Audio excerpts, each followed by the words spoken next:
Всем доброе утро, хорошего настроения. С вами Руслан Учиров. И Вероника Тамтосова. Итак, у нас сегодня море для вас позитивной энергии, потому что сегодня день родного языка. Да. Вот, поэтому мы, как могли, я, по крайней мере, постаралась это отметить в своих украшениях. Но Руслан просто всегда с хорошим настроением. Поэтому оставайтесь вместе с нами. У нас море полезной информации, отличных новостей, ну и, конечно, утреннего, бодрого заряда энергии именно для вас. Да, сегодня мы постараемся сделать ваше утро хорошим, да, информативным, позитивным. И, кстати, не забывайте подписываться на наш телеграм-канал «Утро Якутии». QR-код вы видите на своих экранах. Ну и, конечно, мы каждое утро вам напоминаем, что там мы выкладываем самые интересные сюжеты, делимся с вами интересными новостями. Ну а прямо сейчас спешим рассказать, какая погода за окном. Итак, сегодня в центральных районах 42-30 ниже 0, в заречной группе 43-30 градусов холода, в южных минус 30, минус 18, в Вилюйской группе 36-19 ниже 0, в Нижнеудинских 40-33 градуса мороза, в западных минус 35, минус 9, в Колымо-Индигирской группе Улусов 39-29 ниже 0, в Янских 44-35 градусов холода, на северо-западе минус 38, минус 20 градусов. В столице сегодня температура в 6 часов утра составляла минус 39 градусов, атмосферное давление 754 миллиметра ртутного столба, ветер западный до 1 метра в секунду. Сегодня днем в Якутске облачно, без осадков, ветер южный до 1 метра в секунду. Температура минус 34, минус 31 градус. Несмотря на то, что у быка холода вчера отвалился один рог, вчера я прямо обрадовался, было очень тепло с утра, но, видимо, не хочет пока сдавать свои права. Ну, вот, Вероника, ты знаешь, вот, в чем секрет теплой зимы? Знаешь, я затрудняюсь ответить, наверное, в любви к зимним пейзажам и, в твоем случае, зимним приключениям. Ну, почти. Я думаю, что главный секрет теплой зимы — это горящие глаза и хорошая разминка. Хорошо, давайте им воспользуемся и начнем делать разминку прямо сейчас.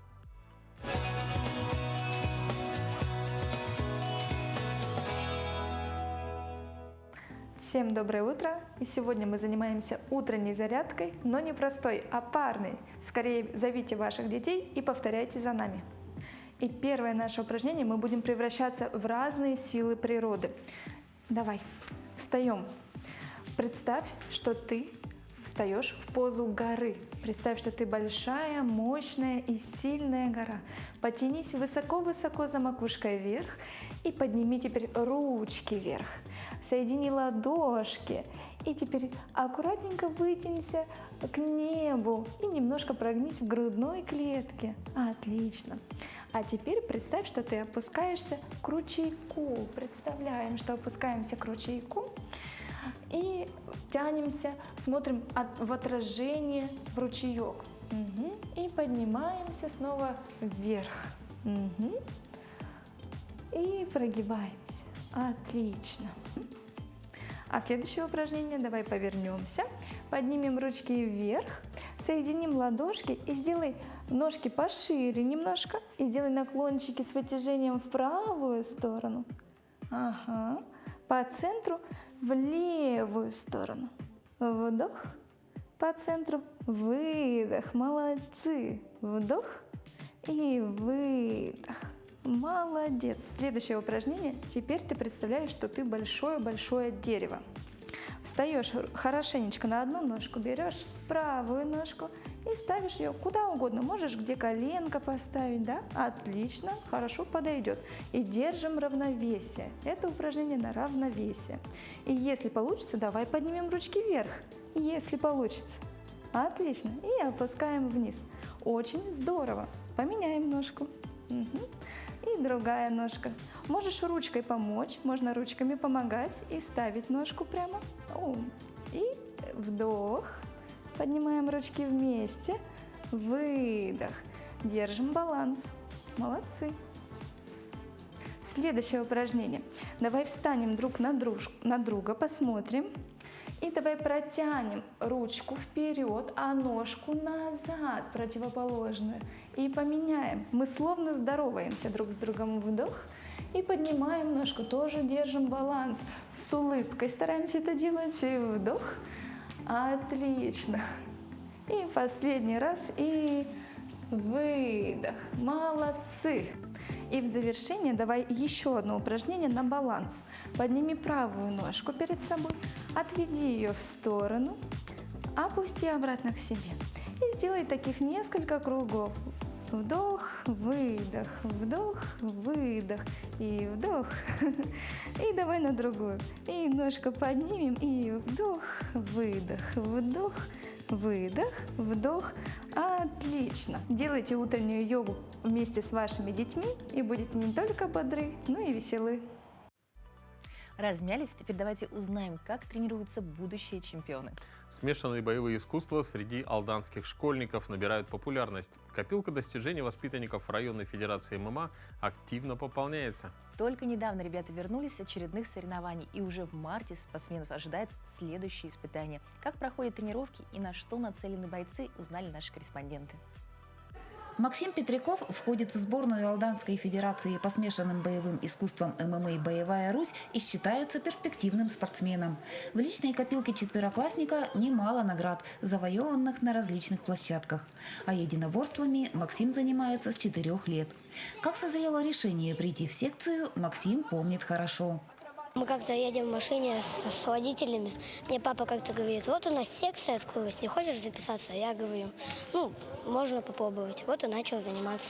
И ездил много куда, по-моему, 8 раз в Якутск, 2 раза в Благовещенск, в Шилку 2 раза ездил. 14 первых мест, медалей всего 16, 11 золотых кубков.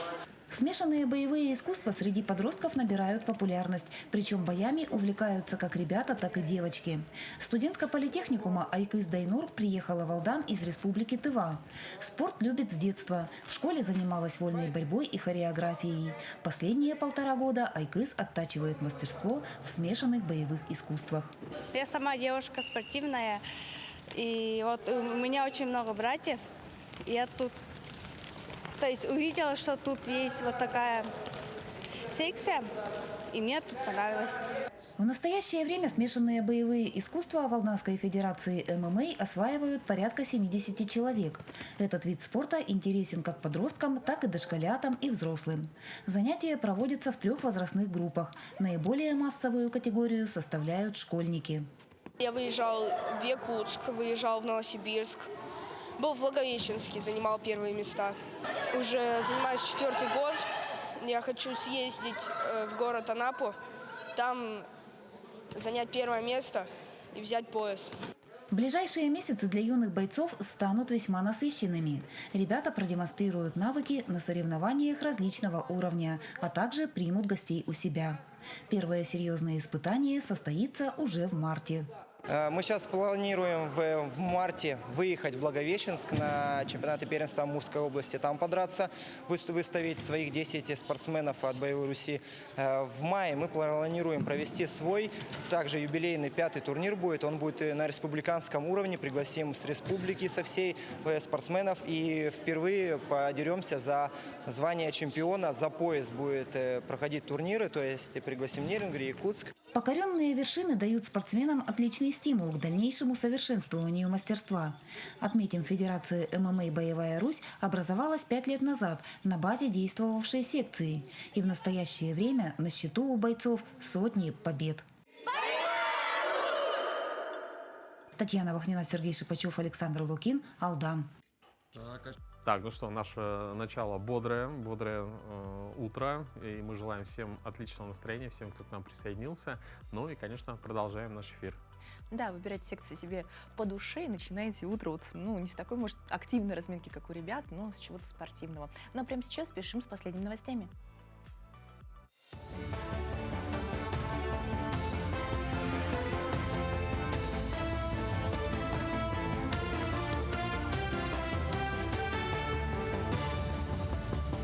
Доброе утро, Якутия. Последние новости к этому часу. Восточный экономический форум во Владивостоке в этом году пройдет с 1 по 4 сентября. Напомню, в 2025 году состоялся юбилейный 10-й ВЭФ. Он прошел с 3 по 6 сентября в кампусе Дальневосточного федерального университета. Его тема была сформулирована как «Дальний Восток. Сотрудничество во имя мира и процветания». В форуме приняли участие представители более 70 стран и территорий. Национальная библиотека Якутии активно внедряет технологии искусственного интеллекта для сохранения и популяризации родного языка. В рамках проекта «Слушай, говори и сохраняй» каждый носитель языка может внести вклад в обучение нейросети, записывая образцы своей речи. В базе накоплено уже 15 тысяч аудиозаписей. Благодаря технологиям синтеза речи классическая литература и фольклор обретают голос, превращаясь в качественные аудиокниги. Кроме того, специальный телеграм-бот помогает пользователям любого возраста совершенствовать правописание и произношение, переводя речь в текст и анализируя ошибки. Сервис Voice Analysis. Этот сервис помогает собирать голосовые данные на якутском языке, чтобы искусственный интеллект распознавал якутскую речь, любую якутскую речь. Также у нас есть сервис Исти. Он помогает прослушивать аудиокниги, то есть преобразовывает книги в аудио и помогает, соответственно, людям слушать. Школьники Усть-Алданского улуса представили творческий проект на якутском языке. Ученики из 7-10 классов объединились в движении «Кюн» и ярко заявили о себе на круглом столе «Развивайся, мой родной язык». Мероприятие, организованное Центром детского чтения, стало частью праздничной недели, приуроченной ко Дню якутского языка и письменности. Школьники не просто наблюдали, они действовали, разбились на команды, разработали и защитили собственные проекты, создали рекламные ролики и даже мультфильмы. И все на якутском языке. Анимация, креативные идеи, живая речь. Так молодежь не только сохраняет культурное наследие, но и придает ему свежее звучание. Дети знакомятся, защищают проекты и играют в народные игры. В этом дне я вижу шанс донести до детей проблему исчезновения родного языка и культуры, привлечь их к ее защите. Якутск впервые принимает первенство Дальнего Востока по художественной гимнастике. В течение 5 дней на ковре ДЮСШ номер 9 выступают около 250 спортсменок из 9 регионов Дальнего Востока. Участницы соревнуются по программам первого спортивного разряда и кандидатов в мастера спорта. По итогам первого потока в групповых упражнениях по программе первого разряда лидирует сборная Якутии. В индивидуальной программе промежуточное лидерство у спортсменки из Приморского края, якутянка Анита Гаража третья. Всего Якутию представляет порядка 40 гимнасток из Якутска, Мирного, Нерюнгри и Хангаласского улуса. Чуть-чуть волнуемся, соперницы очень хорошие. Это наш первый прям крупный старт. В декабре был наш тоже старт важный, республика. У нас тренировки были по 6 часов. Мы каждый день занимались. У нас один выходной, это воскресенье. И занимались мы хорошо. Нас тренировала Анна Константиновна и Ксения Павловна. Очень благодарны нашим тренерам Ане Сергеевне, Ане Константиновне и Ксении Павловне. И Никите Алексеевичу и Виолетте Семеновне.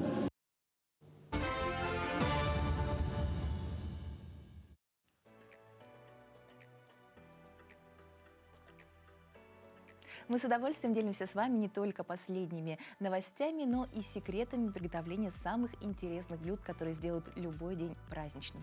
Ну и прямо сейчас хотим рассказать о национальном блюде бурятской кухни, тем более, что уже на следующей неделе будет праздноваться Новый год по лунному календарю, соответственно, начало белого месяца, Сагалгана. Ну и, конечно, этот праздник состоится 18 февраля. Ну, есть отличный повод познакомиться с национальной кухней и порадовать домочадцам чем-то интересным. Ну, пусть не 18 февраля, но когда-нибудь. Нужно готовиться. Да, нужно готовиться, поэтому берите на вооружение. Отличный рецепт.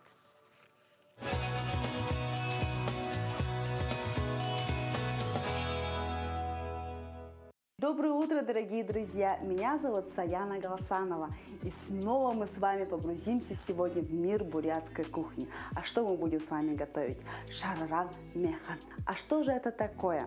По-простому это обжаренная домашняя лапша с кониной. Для этого нам понадобится сливочное масло, конина и, конечно же, домашняя лапша. Конина занимает особое место как и в якутской, так и в бурятской кухне, поэтому ее не стоит заменять.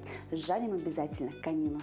Итак, друзья, для того, чтобы домашняя лапша у вас получилась эластичной, вкусной и не порвалась во время варки, нам нужно с вами сделать как? На 500 мл воды мы добавляем 1 столовую ложку соли, 1 яйцо и 1 килограмм муки. Все это тщательно перемешиваем, и вот у вас готова уже эластичная домашняя лапша. Вы можете ее разрезать, как резала это ваша бабушка, либо, если у вас есть лапшарезка, можете использовать ее.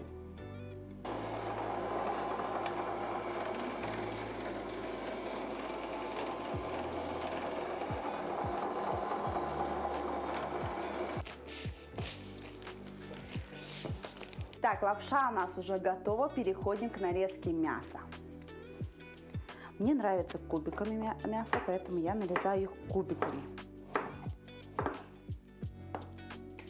Лапша готова, мясо готово. Сейчас мы переходим к самому секретному ингредиенту, как говорится. Это сливочное масло. Мы обжариваем это блюдо только на сливочном масле. Благодаря этому вы получаете именно такой необычайный, интересный вкус. Попробуйте обязательно.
Друзья, перед вами бурятское блюдо шараран мяхан.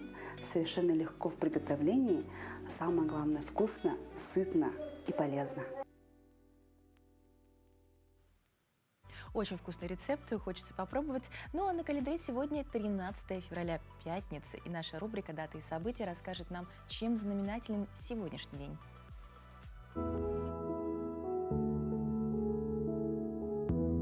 На календаре 13 февраля. Сегодня отмечают Всемирный день радио, День родного языка и письменности в Якутии. По народному календарю Никита – пожарник. В народе Никиту называли хранителем от огня, молнии и слишком жаркого солнца. С огнем связаны и некоторые приметы этого дня. Говорили, что если дрова в печи дымят и плохо загораются, это к оттепели. Зато сильная тяга в очаге предвещала морозные дни.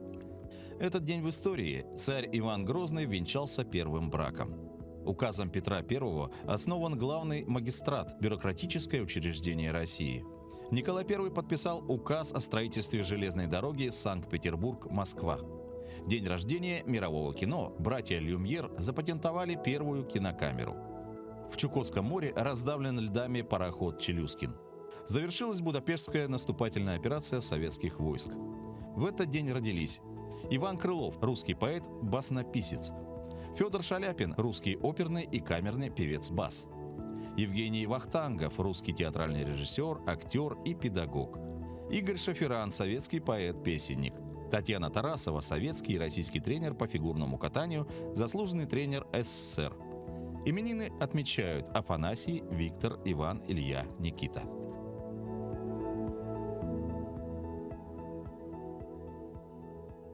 Тему событий 13 февраля в Якутии отмечается День родного языка и письменности. Праздник уже больше четверти века. Он был учрежден в 1996 году. И дата эта выбрана не случайно. Сегодня день рождения первого якутского лингвиста-ученого, выдающегося просветителя Семена Андреевича Новгородова, того самого человека, кто создал основу нашей массовой письменности и написал первые учебники на якутском языке. Именно такие люди закладывали мост между поколениями. И сегодня этот мост продолжают строить современные хранители слова. В нашей студии одна из них – это переводчик и прозаик, чей труд недавно получил высокое признание на престижном конкурсе, Анжелика Эверстова. Доброе утро. Анжелика, доброе утро. Хотим вас сразу поздравить с победой. Вы стали лауреатом Национальной литературной премии «Слово» номинации «Молодые авторы». Да, спасибо Поздравляем, большое. Это очень достойно. Спасибо большое. Расскажите нам, с чего началась ваша деятельность как переводчика? Ну, я в первую очередь, конечно же, получила высшее образование. Мы проходили тогда по целевому отбору конкурс. И, получается, первая работа моя переведенная – это одна из глав произведение Далана Яковлева, писателя нашего известного, «Джиктесас. Дивная пора». Вот. Далее, когда мы еще обучались, у нас был также творческий конкурс, давали творческое задание, и мы писали небольшие этюды и также переводы. То есть нам давали небольшой текст, мы делали перевод, а потом еще отдельно писали этюд. Это очень интересно. Вот работа переводчика — это обычно про поиски нужного слова, да? Расскажите, были ли у вас случаи, когда вот какое-то якутское слово многозначное, да, не умещалось в одну фразу на русском языке и наоборот? Да, конечно, это даже не случай, это, можно сказать, обыденность. Обычно якутские слова, они вообще не помещаются, как бы они очень многозначные, то есть в них закладывается очень глубокий смысл, и поэтому одно слово, оно обычно растягивается на целое предложение. Из-за этого приходится одно предложение делить на 3, 4. Вот, допустим, сейчас я работаю над рукописью, и если в рукописи оригинале 65 вордовских страниц, то у меня уже почти 72. Ого, и это вы еще не закончили? Нет, конечно, там еще далеко-далеко до конца. Ну, какое бы слово, если вдруг вспомнилось в начале вашего пути, вызвало наибольшие сложности для объяснения на русском языке или наоборот? Ну, у меня таких прям больших проблем не было, потому что я же носитель языка. Как бы первый язык, на котором я заговорила, был мой родной, сахатала, якутский язык. Поэтому особенно таких вот прям сложностей я не испытывала. Разве что, когда мы переводили, допустим, Югиайнер, Мохтар, то есть там легенды, сказания, там, да, были архаизмы, которые можно было вот найти в словарях. Нам они предоставлялись, поэтому все в порядке. Но как вы думаете, вот что знание и владение родным языком дает человеку? Ну, в первую очередь, это, конечно, это очень серьезный вопрос. В первую очередь, язык — это основополагающая составляющая культуры, как мы знаем, да, все. И знание языка, оно позволяет формировать далее уже во взрослом возрасте ребенку национальное самосознание. То есть ему проще будет понять, кто он, к какой культуре он относится. Он, получается, не теряет связь со своими корнями. Вот, мне кажется, это очень важно для любого человека, для русского, там, нагайца, татарина, якута, неважно для кого, знать родной язык, продвигать родную культуру хотя бы просто на базовом уровне. И далее это поможет человеку уже формироваться как личность, иметь какое-то представление о себе, о своих способностях даже. Это очень важная часть, я считаю, личности любого человека. Абсолютно согласна. Да. Но выбор профессии — это всегда о чем-то сложном. Как правило, мы руководствуемся либо примером родных и близких, да, либо учителями, да, их каким-то вдохновением. Вот были ли у вас какие-то наставники, о которых вы с теплотой всегда вспоминаете? Да, вот я хотела как раз добавить, что знание языка, особенно вот нынешний день, когда у нас буквально вот идет драка на мечах за знание родного языка, за его сохранение, за возможность говорить на нем, это вот формируется не только с помощью родителей, это то есть не только из дома идет, это также идет от окружающей среды. Вот то, что мы на улице разговариваем на родном языке, то, что мы продукты какие-то, названия их можем видеть на якутском языке на прилавках, а также от учителей и преподавателей, которые поддерживают знание языка, которые поддерживают, в принципе, эту языковую среду и преподают свои предметы на родных языках, не только на русском. Это очень важно. Вот это как раз-таки играет основополагающую также роль. И я бы очень хотела поблагодарить, конечно, моего учителя русского языка Егорову Людмилу Тимофеевну. Именно благодаря ей я увлеклась, в принципе, русским языком, литературой, и Игнатьеву Саргалану Ивановну, потому что я очень долго училась в русской школе, до 9 класса, и уже литературно я практически не могла читать, на самом деле, к 10-11 классу. А вот Саргалана Ивановна, она так мягко и так незаметно всегда нас всех подталкивала к тому, чтобы мы научились читать и воспринимать художественный текст на якутском языке. И именно благодаря ней я вот очень сильно подтянула, в принципе, родной язык в старшем возрасте. В начале нашей беседы мы упомянули, что вы являетесь лауреатом национальной литературной премии «Слово». Можете рассказать про эту премию и ваши впечатления? Ага, эта национальная премия, она проходит, получается, в принципе, конкурс проводится только 2-й год. А в этом году было 11 стран-участниц, из них прибыло более 5000 работ на рассмотрение, что нас очень сильно, конечно, всех удивило. Мы как бы не ожидали такой большой размах. Мы все пришли такие, красиво одетые, так скромно, чтобы сильно не выделяться. Некоторые мальчики вообще были в теннисках, то есть мы не ожидали, что будет прям вот такой большой масштаб, да, такая большая конкуренция, такой большой масштаб. Мы все были приятно удивлены, конечно же. И что еще можно сказать? Это очень престижная премия. Я считаю, мне ее, можно сказать, дали авансом, потому что я очень молодой специалист. Я, считаю, только с университетской скамьи. Я еще только нарабатываю опыт. Я, конечно, очень благодарна жюри. очень много людей вкладывались в меня, в том числе, я считаю, и республика. Я надеюсь, что я хоть как-то смогла отдать хотя бы часть долга республике, потому что я училась по целевому, и я чувствовала большую ответственность каждый день, и когда обучалась, и когда работала, что вот я делаю это не только для себя, я это делаю также для родного языка и для всех тех людей, которые меня поддерживали на протяжении всей моей жизни. Ну, очень такой серьезный настрой. Да, мы думаем, что это заслуженно, потому что номинация называется «Молодой автор», то есть это как бы... Как раз с учетом оценки того, что вы начинаете свою деятельность. Скажите, а вот есть какие-то тексты, произведения, которые вы хотите в будущем перевести, и над чем вы еще сейчас работаете? Ой, над чем я сейчас работаю, наверное, не могу сказать, секрет фирмы. Вот.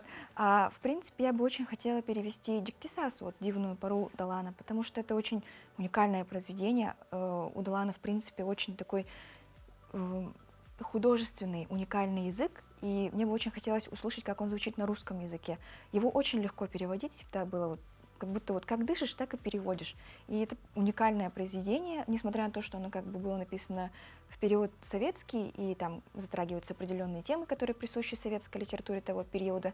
Тем не менее, он так это интересно подал, и так он честно и открыто пишет о реалиях жизни того времени, что очень хотелось бы, чтобы и будущее поколение, там, мои младшие там, братья, сестры, которые вообще о Советском Союзе никакого представления практически не имеют, могли почувствовать это дыхание эпохи. Ну и все, кто не владеет якутским языком, к сожалению, тоже. Это тоже обязательно. Ну и что бы вы пожелали сегодня в День родного языка и письменности нашим телезрителям? Я бы хотела пожелать, конечно же, изучать родной язык, поддерживать родную культуру и не стесняться, потому что творческая работа, она, в принципе, всегда актуальна, я считаю. У каждого человека своя уникальная история, и я считаю, что каждый достоин и должен рассказать ее. Поэтому, пожалуйста, пишите на родных языках, на русском языке, продвигайте родную культуру, не стесняйтесь себя выражать. Все, спасибо большое. Спасибо. Вам спасибо большое. Ну а мы продолжаем, и продолжая тему родного языка, мы с вами перенесемся в Национальный художественный музей, где Дмитрий Никонов расскажет нам о картине, на которой изображены народные писатели Якутии.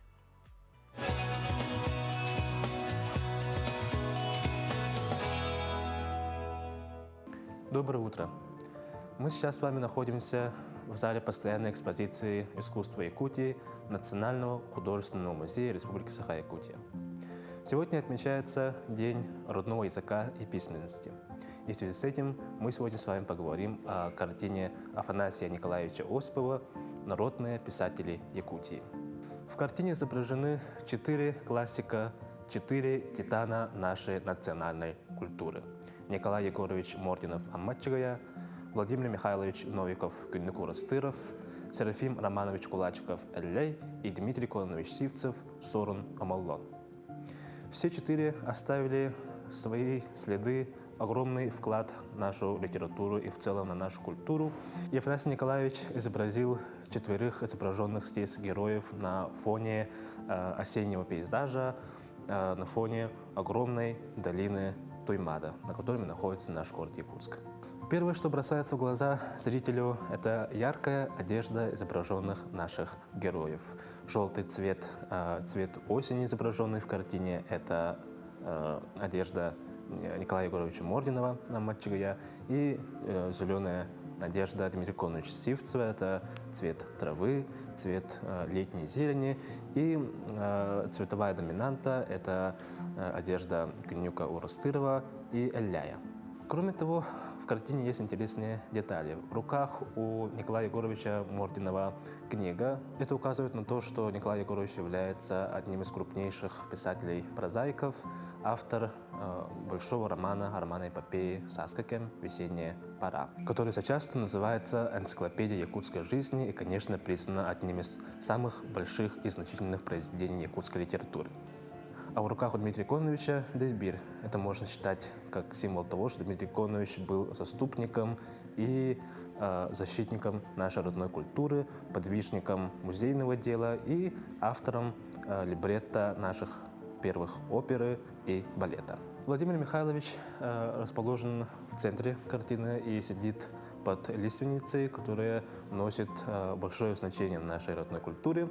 И сам он был блистательным алгшитом, аланхосутом, импровизатором и автором многих авторских алонхо и блистательным поэтом, и был большим мастером слова. И вот в этот день нашего большого праздника, праздника языка и литературы, легендарная по праву работа нашего классика изобразительного искусства академика Осипова всплывает и раскрывается перед нами с новой актуальностью и с большой силой влияния и воздействия на нас, зрителей.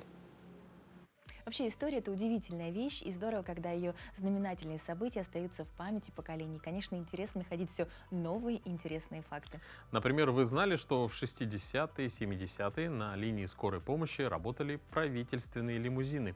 Это выяснил в очередном своем сюжете наш коллега Дмитрий Аргунов, который к столетию автотранспорта Якутии совместно с ретро-музеем в Прометее делает наш цикл «История вещей». Лимузин в качестве скорой. Смотрим наш познавательный материал. Да, ГАЗ-12 ЗИМ достаточно широко использовался в качестве автомашины скорой помощи в Якутске, о чем свидетельствуют архивные фото. Люксовые скорые, если быть точнее, для спецполиклиники. Отличие от служебной — заднем люке, через который можно было задвигать носилки. Этим и наличием фароискателя, который был отличительной чертой многих автомашин скорой помощи.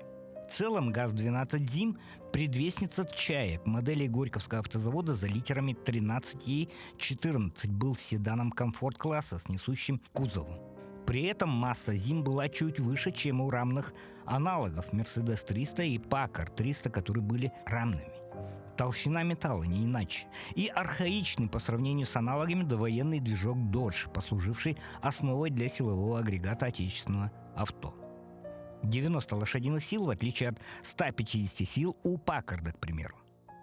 При этом коробка была трехступенчатой, но с гидромуфтой, которая позволяла трогаться с любой передачи. Все это усиливало комфорт, избегая рывков, но сильно занижало и без того невеликую динамику автомобиля. Передняя подвеска была независимой. Конечно, ГАЗ-12 ЗИМ, который шифруется как завод имени Молотова, одного из ближайших соратников Сталина, сделали под большим влиянием американского дизайна. Но в то время заокеанскую стилистику считали эталонной и многие западноевропейские компании, не говоря уже о европейских филиалах американских концернов. В ГАЗ-12 без труда просматриваются черты автомобилей Cadillac, Dodge или Pontiac Streamliner, который, кстати, в качестве аналога участвовал вместе с ЗИМом на госиспытаниях. При этом на этом полулимузине спокойно разъезжали частные владельцы, а не только партноменклатура. Частников было немного, но они были. А еще, как подчеркивал пользователь, в семье, которого ЗИМ жил больше 3 десятилетий, это единственный советский автомобиль, в котором легко было разместить детскую коляску. То, что ЗИМ был в свободной продаже, доказывает факт из серии «Следствие ведут знатоки» 1975 года, где подпольный цеховик ругает подчиненного за покупку именно ЗИМ. Типа, а «Жигули», как все, нельзя было купить, а не раскатывать на люксе. Такой вот интересный экспонат ретро-музея в прекрасном состоянии на ходу, сохранившийся в экспозиции музея. Удивительно вообще, когда находишь такие факты. Мне было очень интересно об этом узнать. Я, честно говоря, об этой вехе истории наших скорых не знала. Но вообще все зависит от мастерства, конечно, того, кто ищет, и иногда кто изобретает что-то новое в реалиях сегодняшнего дня. Эйфелевая башня в Якутске. Небольшую копию символа Парижа теперь можно увидеть на озере Сайсары. Он будет одним из экспонатов нового парка Сайдар. Там помимо ледовых скульптур посетители могут увидеть различные художественные и архитектурные инсталляции. Любопытно, что местные мастера изготовили уменьшенную реплику знаменитой башни еще 10 лет назад, но находилась она в пригороде Якутска, и не все могли ее увидеть. Теперь, благодаря смене места установки, организаторы парка надеются, что новый парк станет одним из самых посещаемых горожанами и гостями столицы местом отдыха и прогулок. Мы пожелали, чтобы люди узнали, что такие талантливые люди у нас работают. Там есть цех по металлическим конструкциям, много работы, у них заказов очень много. Это мастера, профессионалы. Вячеслав Мельник, Леонид Мамаев. Они как энтузиасты изучили конструкции, как профессионалы. И из остатков материалов сделали вот такой шедевр. Ну, по-моему, классно получилось. Ты уже собрался посетить с детьми? Ну, я думаю, да. Я тоже сколько смотрю, с нетерпением жду открытий, потому что очень интересно. Всем рекомендуем добраться, посмотреть, потому что, правда, наши мастера большие молодцы. Ну а в Якутии сейчас определяются лучших молодых мастеров своего дела. В республике проходит региональный этап чемпионата «Профессионалы». Это часть масштабного национального проекта, инициированного президентом страны. Конкуренция серьезная. Более 800 участников на 30 площадках. Традиционно одной стал колледж цифровых технологий «Айтын». В Покровске. На прошлой неделе там соревновались школьники, а на этой эстафету приняли студенты. Как проходили конкурсные дни и какие задачи решали будущие специалисты, расскажет Виолетта Засимова. Колледж цифровых технологий «Айтын» принимает конкурсантов чемпионата «Профессионала» ежегодно с 2019 года. Нынче в специально оснащенных аудиториях юниоры соревновались по 5 компетенциям, а студенты по 4 – туризм, разработка виртуальной и дополненной реальности, интернет вещей и разработка мобильных игр. У вас, может, есть пожелания по питанию какие-либо? Только завтраки, обед или завтрак, обед? Только завтрак. Только завтраки, хорошо. Якутия с каждым годом привлекает все больше путешественников, поэтому компетенция туризм – одна из ключевых. Здесь недостаточно просто знать географию. Конкурсанты – это, по сути, готовые туроператоры. В этом модуле участники должны показать себя как настоящие сотрудники сферы гостеприимства и подобрать клиенту пакетный тур. В роли заказчика выступают эксперты чемпионата. Они следят за тем, как конкурсанты ведут диалог, владеют ли информацией, насколько они коммуникабельны и вовлечены. С каждым этапом задания становится сложнее. Следующий модуль у нас индивидуальный тур. То есть индивидуальный тур, он чуть посложнее пакетного тура, так как здесь уже есть индивидуальные пожелания туриста, которые нужно учитывать. И здесь нужно все нюансы, которые есть, нужно находить в настоящем туроператоре, то есть на сайте туроператора, и включать это в единый тур. То есть это очень сложно для даже, вот, можно сказать, профессионалов этого дела, да, и студенты должны показать свой, так сказать, навык в этом профессиональном деле. А в соседней аудитории стираются границы реальности. Здесь соревнуются разработчики виртуальных и дополненных миров. В этом году эксперты придумали для них единое задание – создать модель виртуального музея с якутским колоритом. Среди участников Иннокентий Ефремов, студент горного отделения колледжа «Айтын», который второй год учится по специальности информационной системы и программирования. В чемпионате он участвует, так как уверен, за виртуальными мирами будущее. Я планирую создавать игры в стиле хоррора. Мне понравилась эта сфера, потому что она сейчас как бы молодая, там буквально 20-30 лет, наверное, либо и то и меньше. Она сейчас активно развивается, и думаю, в будущем она будет иметь большой спрос, поэтому нужно начинать сейчас.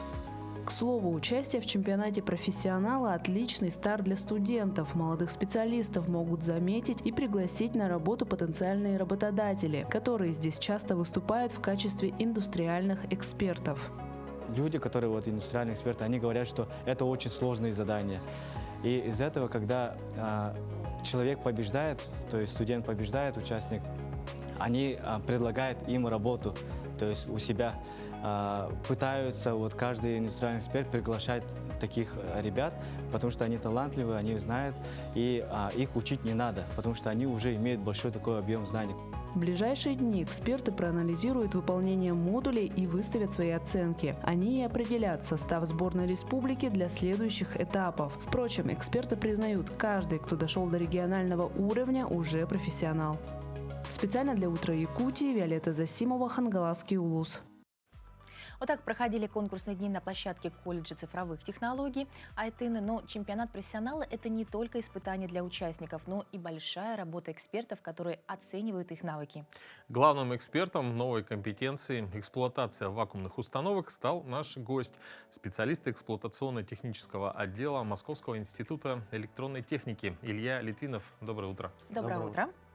Ну, современная и по компетенции эксплуатации вакуумных установок в Якутии проводится впервые, да, то есть раньше мы с этим не сталкивались. Вы работаете с участниками несколько дней. Как вы оцениваете их подготовку и что они делали в рамках конкурсных заданий? В наши компетенции входит несколько модулей. Основной модуль — это сборка непосредственно самой вакуумной установки. И второй модуль — ребята выполняют программирование алгоритмов на самой установке. Вот. В общем-то, в целом получается, что они выполняют весь комплекс. Давайте начнем с того, о какой вакуумной установке идет речь. Вообще, что они собирали и что они программировали? Программируют они алгоритмы, которые используются на производстве, то есть саму систему управления этой установкой. Сама установка из себя представляет газовые линии и автоклав, в котором создается среда вакуумная, которая используется в промышленности. Ну, то есть для разных целей, получается? Да, в том числе и для разных целей, да. Интересно. Ну вот вы, соответственно, видите этих ребят в деле, и вот как вы считаете, они реально готовы выходить уже на производство, или же им еще несколько лет предстоит прям вот доучиваться на предприятии, набирать опыт? Ну, конечно, с первого курса они не готовы выходить непосредственно, да, в полном объеме на производство, но в среднем профессиональном образовании ребята уже с первых курсов погружаются в работу, они тесно с предприятиями, проходят в основном все практические занятия уже непосредственно на базе практик предприятия, поэтому большой пласт знаний они получают уже с первого курса. Теоретических знаний у них не так много, больше практических, поэтому уже, наверное, со второй половины первого курса они готовы, может быть, и не в полном объеме, но много времени проводить на предприятии. Ну, это здорово, что можно оценить достаточно высоко, да, что такая техническая подготовка. И что скажете о системе подготовки? То есть, вот, оценивая их навыки, можно ли сказать, что колледжи все-таки более прикладное направление обучения? Конечно, да. Если сравнивать с высшим образованием, то колледж — это больше прикладные такие навыки. Все-таки это специалисты среднего звена, да, которые сейчас, к сожалению, в нашей стране дефицит. Вот, поэтому сейчас наше государство очень много уделяет внимания для того, чтобы у нас было меньше дефицита специалистов. Вот.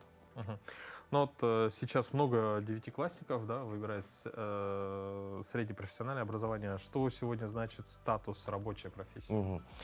Статус рабочей профессии сейчас достаточно высоко оценивается, так как напомню, да, что у нас в стране дефицит профессионалов среднего звена, поэтому сейчас среднепрофессиональное образование дает ребятам большую возможность для того, чтобы устроиться на высокооплачиваемую работу, так как сейчас министерство делает все для того, чтобы их условия труда были высокооплачиваемы.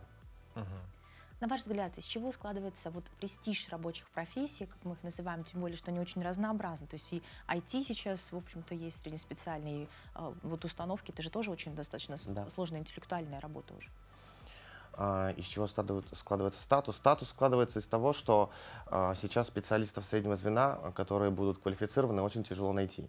Любой работодатель сейчас, представитель предприятия, отрасли, сильно борется и за каждого специалиста. То есть у нас очень много специалистов, юристов и экономистов, большой наплыв сейчас, а вот именно специалистов среднего звена сейчас достаточно мало. Поэтому сейчас этому очень много внимания уделяется, и предприятиям самим интересно работать в связке с образовательными организациями для того, чтобы подготовить высококвалифицированных специалистов. Ну, то есть мы получаем возможность трудоустройства, приобретения навыков и в целом возможность последующего, наверное, целевого образования уже от работодателя. Да, целевого образования от работодателя. Здорово. Ну, вот в вашем институте есть собственный колледж электроники и информатики. Вот какой там конкурс при поступлении и какие специальности пользуются спросом? Да, у нас есть свой колледж электроники и информатики. Это наше структурное подразделение Московского института электронной техники. Колледж у нас молодой, работает второй год, вот, новосозданный. Средний балл ребят был 4,2. С каждым годом набор увеличивается в несколько раз. Основные направления — это твердотельная электроника и информационная система и программирование. Эти направления очень востребованы сейчас на данном этапе, так как стоит задача по созданию большого пласта разработки по микроэлектронике в стране.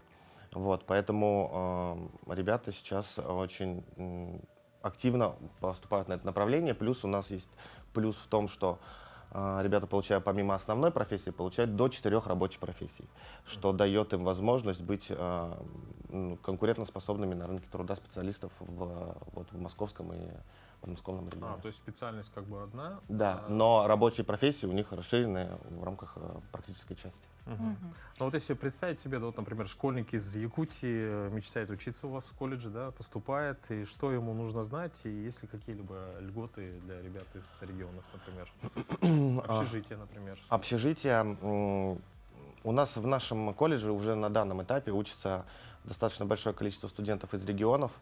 Это говорит о том, что среднепрофессиональное образование сейчас достаточно актуально, особенно для регионов.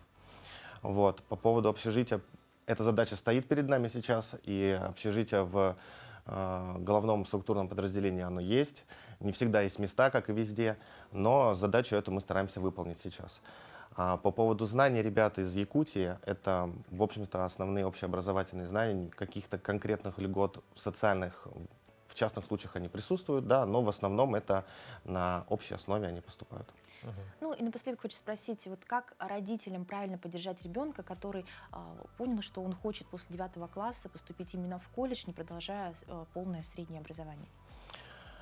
Я считаю, что родителям нужно в полной мере, естественно, поддерживать своих детей и стараться слушать те необходимые навыки, которые дети хотят получить. Сейчас дети у нас больше хотят работать головой, да, получать быстрее профессию, нежели долгий проходить путь по высшему образованию. Вот, иметь возможность сепарироваться от родителей. И среднепрофессиональное образование дает эту прямую возможность им максимально стать более ответственными, да, сепарированными. Поэтому ничего плохого нету. Я думаю, что родители должны, наоборот, радоваться тому, что наши дети хотят стать ответственными и сами выстраивать свою образовательную и профессиональную деятельность. Ну, наверное, для каждого родителя это очень серьезный шаг. Но вот на ваш взгляд, после того, как анализа участников, какие специальности сейчас более преобладают в выборе детей?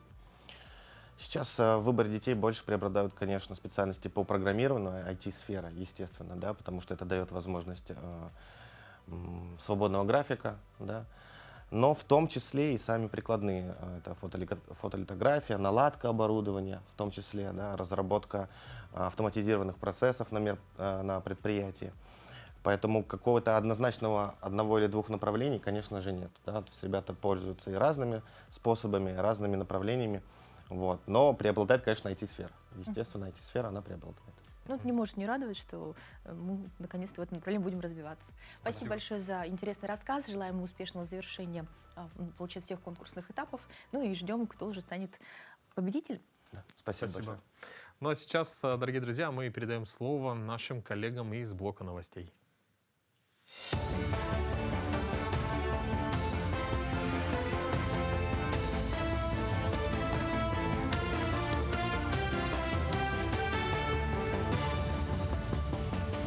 Мы продолжаем освещать самые заметные события. Доброе утро. Почти каждый второй якутянин прошел медосмотров в 2025 году. В регионе подвели итоги всеобщей диспансеризации и профосмотров. Статистика прошлого года показала, на что нужно обратить внимание. Самыми частыми факторами риска оказались нерациональное питание, малоподвижный образ жизни и повышенный уровень холестерина. В Минздраве отмечают, что именно эти причины ведут к хроническим болезням и ранней смертности. Медики напоминают, что диспансеризация бесплатна по полису ОМС. Набор анализов и обследований зависит от возраста пациента. Записаться можно в своей поликлинике через госуслуги или по телефону 122. В администрации Горного Улуса состоялась открытая жеребьевка по распределению земельных участков среди участников специальной военной операции и их семей. Мероприятие организовано в соответствии с Земельным кодексом республики. В жеребьевке приняли участие представители 25 домохозяйств. На текущий момент по всему Улусу поступило 62 заявления, поэтому работа по предоставлению земли продолжается. В планах администрации обеспечить каждого участника боевых действий и их семьи приусадебными участками площадью в 12 соток. У нас выпал 4-й участок с МСО. Ну, пока не знаю, как будет. Берем, не берем. С мужем переговорю. Ну, если берем этот участок, то детям, наверное, будем оформлять. Детское издательство «Кискил» объявило старт республиканского конкурса видеороликов «История в объективе». К участию приглашаются школьники и учителя истории из всех улусов Якутии, интересующиеся родным краем и медиатворчеством. Прием заявок продлится до 20 марта. Организаторы отмечают, что проект направлен на развитие исследовательских и творческих способностей, а также на формирование уважительного отношения к культурному и историческому наследию Якутии. В Амгинском историко-краеведческом музее состоялась встреча, посвященная традиционному кузнечному искусству и музыкальному инструменту хамус. В этот день про свой путь рассказали Алексей Скрябин, Георгий Олесов, Джулус Ус и Рудольф Давыдов. Мастера подробно рассказали об этапах работы, от отбора и плавки металла до окончательной настройки звучания каждого хамуса. Помимо этого, при обсуждении подчеркнули и необходимость передавать знания молодежи, чтобы ремесло не терялось. Также во время открытия гостям представилась возможность услышать игру на хамусе в исполнении самих мастеров.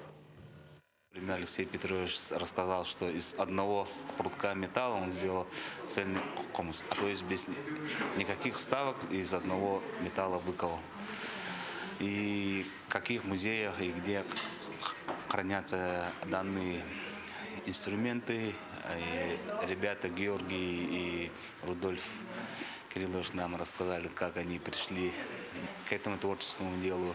Они рассказали нам немножко о тонкости, как изготавливать. Тоже мы узнали сегодня у кузнецов, что инструменты делятся на тональности, как они ищут, в чем сложность изготовления данного инструмента.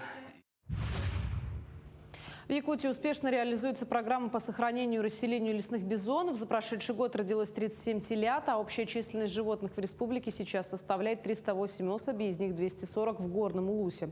Программа стартовала в 2006 году с завоза 30 детенышей из Канады. Позднее были доставлены еще 3 партии по 30 животных. Примечательно, что якутские бизоны крупнее и выносливее канадских сородичей. Взрослые самцы достигают тонны веса и переносят 50-градусные морозы благодаря густому подшерстку. Специалисты отмечают, что хотя до полной самостоятельности бизонов еще далеко, при прохождении программы они смогут стать полноценной частью местной фауны.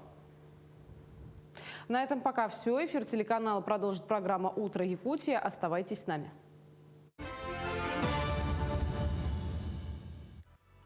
Мы желаем всем еще раз доброго утра, хорошего настроения, прекрасного завершения рабочей недели, то есть продуктивной пятницы, ну и таких же активных, насыщенных выходных. Ну а сегодня день родного языка и письменности. Мы завершаем наш эфир на музыкальной ноте. До новых встреч в эфире, друзья.